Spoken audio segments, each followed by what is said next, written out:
উযুবিল্লাহি মিনাশ শাইতানির রাজিম বিসমিল্লাহির রহমানির রহিম নুনাজ্জিলুল কুরআনি মা হুয়া শিফা ওয়া রাহমাতুল লিল মুমিনিন।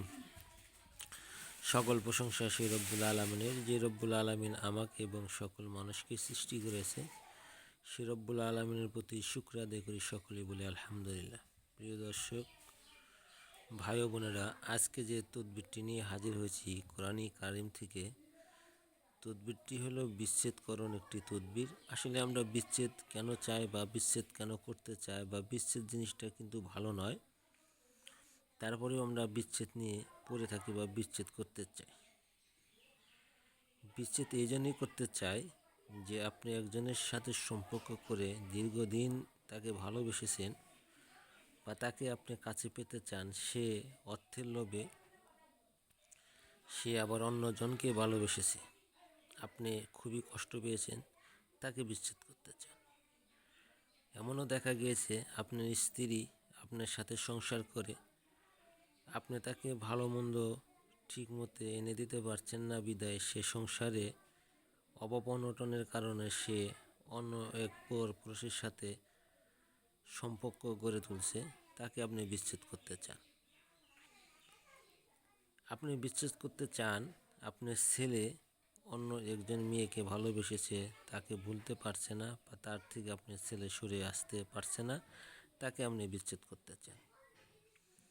এরকম যে যে সমস্যার কারণে বিচ্ছেদ করতে চান, যে সমস্যাগুলোর কারণে মানুষ এই পথটাকে বেছে নিয়েছে বা বেছে নেয়, সেই সমস্ত মানুষ এই দোয়াটির মাধ্যমে এই সকল খারাপ অভ্যাসধারী লোকদেরকে বিচ্ছেদ করে নিজের আয়ত্তাধীন করে ফিরে আনতে পারেন নিজ ঘরে। আমরা দীর্ঘদিন যাবৎ বিভিন্ন বিচ্ছেদের কাজ কর্ম করে থাকি বা দেখে থাকি বা দেখেছি বা করেছি।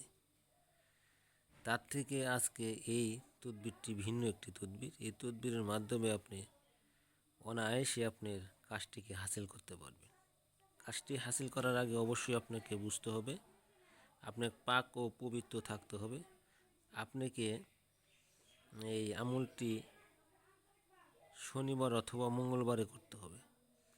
এই আমলটি কীভাবে করবেন বা কীভাবে করলে আপনি বিচ্ছেদ করতে পারবেন বা আপনার কাজটিকে আপনি হাসিল করতে পারবেন, সে বিষয়ে খুবই মনোযোগ সহকারে শোনার চেষ্টা করবেন, যাতে আমি আপনাদেরকে বোঝাতে পারি।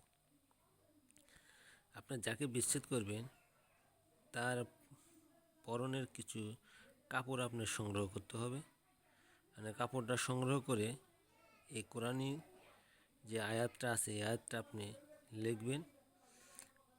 লিখে সুন্দর করে তার নিচে দুই ব্যক্তির নাম লিখবেন।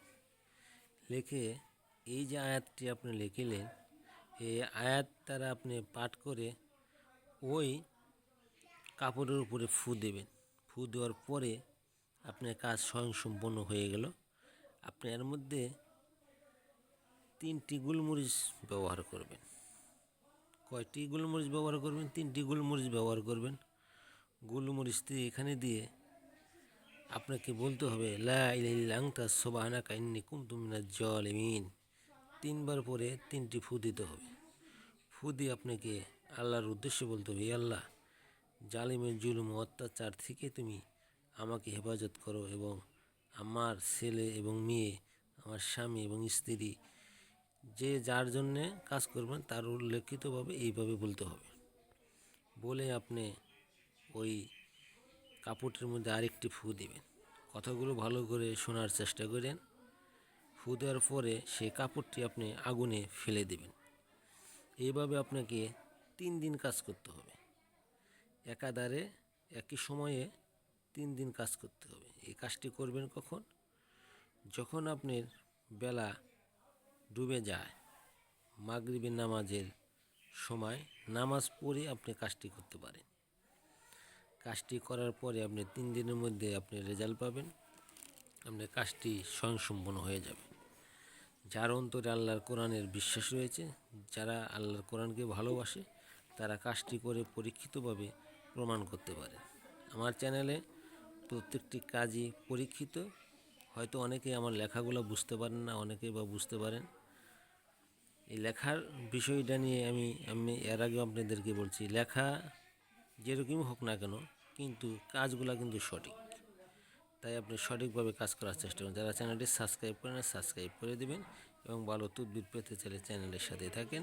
আমি সকলের জন্য দোয়া করি, সকলে আমার জন্য দোয়া করুন যাতে আপনারা কাজগুলো খুবই সহজ করে করতে পারেন। নিজে না করতে পারলে আপনার আশেপাশে যদি কোনো হুজুর বা মুহাতিম থাকে তাদের দ্বারা এই কাজটি করতে পারেন, বা যে আরবি লিখতে পারে বা এই বিষয়ে যারা অভিজ্ঞতা রয়েছে তাদের পরামর্শ নিয়েও কিন্তু কাজটি করতে পারেন। আর কাজটি করার আগে অবশ্যই আপনাকে পাক পবিত্র হতে হবে এবং আপনাকে ভালো মনের মানুষ হতে হবে এবং নিজে কাজটি যে করবেন কোন কাজের উপর করবেন সেটা আপনাকে ভাইবা চিন্তা করতে হবে। একজন অন্যায় করে নাই তার জন্য কাজটি করবেন, আপনি করে পরীক্ষা করার জন্য চেষ্টা করবেন, কাজটি কিন্তু হবে না, হিতে বিপরীত হওয়ারই সম্ভাবনা বেশি। আসসালামু আলাইকুম।